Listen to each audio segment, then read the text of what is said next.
गुरु प्यारी सात संगत जी, आप सभी को राधा स्वामी जी।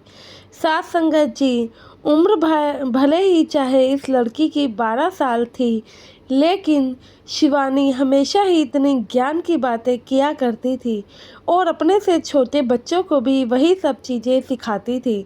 अब गांव में पढ़ने लिखने का साधन तो ज़्यादा था नहीं, लेकिन इस लड़की में जो पढ़ने की इच्छा थी वह उसको अलग ही सबसे साबित करती थी और उसकी जागरूकता देख के बाकी बच्चे भी शिवानी की तरफ यूं ही खींचे चले आते थे। साथ संगत जी, घटना बताने से पहले आप लोगों से एक दरख्वास्त करना चाहूँगी। अगर आप लोगों को बाबा जी की वीडियो अच्छी लगती हो तो वीडियो को लाइक और चैनल को सब्सक्राइब करके इस काम को सपोर्ट ज़रूर किया करें। तो साथ संगत जी, यह घटना एक गांव में रहने वाली 12 साल की लड़की जिसका नाम शिवानी है उसकी है। पिता का साया तो बचपन में ही इस बच्ची के सर से उठ गया था, लेकिन कुछ करने की जो चाह होती है वह इस बच्ची में हमेशा से ही थी। अब माँ घर घर काम करके पेट का गुजारा तो कर लेती थी, लेकिन इतना पैसा नहीं कमा पाती थी कि इस बच्ची को पढ़ाई भी करवा सके। लेकिन सत्संगी महिला थी तो हमेशा ही बाबा जी पर विश्वास रखती थी और बेटी को भी यही सिखाती थी, चिंता मत करो, बाबा जी सब देख रहे हैं, एक दिन जरूर सब ठीक होगा। और लड़की में भी सद्गुरु के प्रति एक अलग ही आस्था थी जो कि उसको एक हिम्मत प्रदान करती थी। बीवी हमेशा ही सत्संग घर जाती और अपनी बिटिया को भी साथ लेके जाया करती थी। यह बच्ची भले ही छोटी थी, लेकिन जब सत्संग जाती वहाँ से सत्संग सुन के बड़ी ही अच्छी अच्छी ज्ञानी बातें किया करती थी।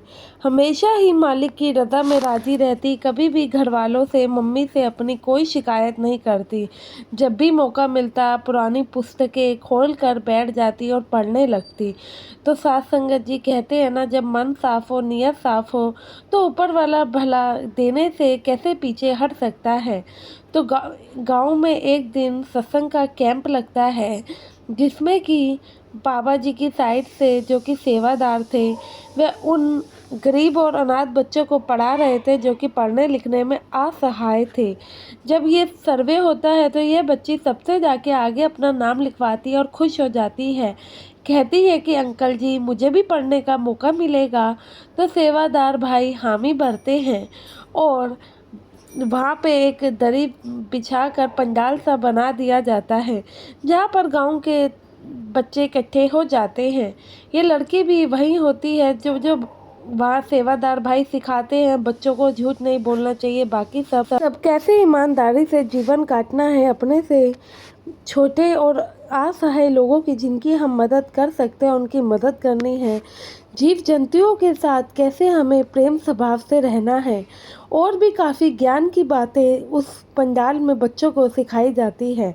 अब वहाँ अनाउंसमेंट होती है कि 30 दिन तक यह पंडाल वहीं लगेगा और 30 दिन तक वह लड़की रोज़ाना वहाँ जाती है और लड़की का अलग ही जज्बा होता है। लड़कियाँ जो चीज़ें सिखा रहे थे वे अच्छे से सीखती है और बहुत ही जल्दी सीख जाती है। यह देखकर एक सेवादार भाई की आंखों में आंसू ही आ जाते हैं।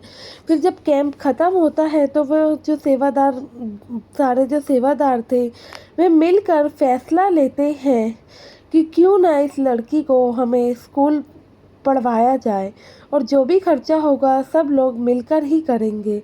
यह बात जब होती है तो सभी सेवादार हामी भर देते हैं। फिर सत्संग की तरफ से सेवादार लोग उस बच्ची के घर जाते हैं, बताते हैं कि बहन जी आपकी बेटी का दिमाग काफ़ी ही तेज़ है, वह चीज़ें जल्दी सीख जाती है। हम चाहते हैं कि ये स्कूल पढ़े और जो भी खर्चा होगा वह हम सब मिलकर देने को तैयार हैं। अगर हमारी वजह से किसी का भला होता है, कोई जीवन में तरक्की करता है तो इसमें हमारा भला क्या ही जाता है। हम भी तो यही सिखाते हैं ना, जिनकी हम मदद कर सकते हैं जितना हमारे से हो सके हमें करना चाहिए, तो फिर हम क्यों नहीं ये कर सकते हैं। यह सुन के वह सत्संगी महिला उन लोगों के आगे हाथ जोड़ के शुक्र अदा करने लगती है। अब वह समय आता है जब उस बच्ची को स्कूल में एडमिशन दिलवा दिया जाता है।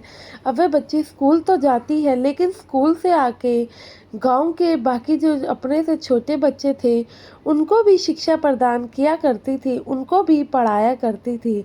यह देख के गाँव के लोगों की भी आंखें भर आई। वह अब उन लोगों की मतलब कि उनकी माताजी और बेटी की मदद करने में कभी भी पीछे नहीं हटते थे। जो भी उन लोगों से मदद होता वह ज़रूर करते, क्योंकि वह खुश थे कि किसी की वजह से तो उनके बच्चे पढ़ पा रहे हैं। जो वह छोटी सी बच्ची है, खुद तो इतनी ज्ञानी है ही, वह उनके बच्चों में भी ज्ञान और अच्छी बातें भर रही हैं, जिस वजह से वे अपने माता पिता की रिस्पेक्ट करना और जीवन को सही रास्ते पर लेके जाना, सच्चाई के रास्ते पर लेके जाना सीख रहे हैं। ऐसी शिक्षा तो शायद स्कूल में भी इन बच्चों को प्रदान ना होती। यह सोच के माता पिता काफ़ी खुश होते हैं और उन परिवार वालों की हमेशा ही मदद करते हैं और उनका शुक्र अदा करते हैं। तो साथ संगत जी, ऐसे ही पढ़ लिख कर वह लड़की एक अच्छी नौकरी पे लग जाती है, लेकिन वह फैसला करती है कि वह नौकरी गांव के अंदर ही रहकर करेगी। अब वह लड़की गांव के अंदर रहकर नौकरी करती और ज़रूरतमंद लोगों की मदद भी किया करती थी, क्योंकि वह जानती थी कि जैसे लोगों ने उनकी मदद करके उसको इस मुकाम तक पहुंचाया है, उस लड़की का भी फ़र्ज़ बनता है कि वह दूसरों को भी उस मुकाम तक लेके जाए, वह भी किसी के काम आए।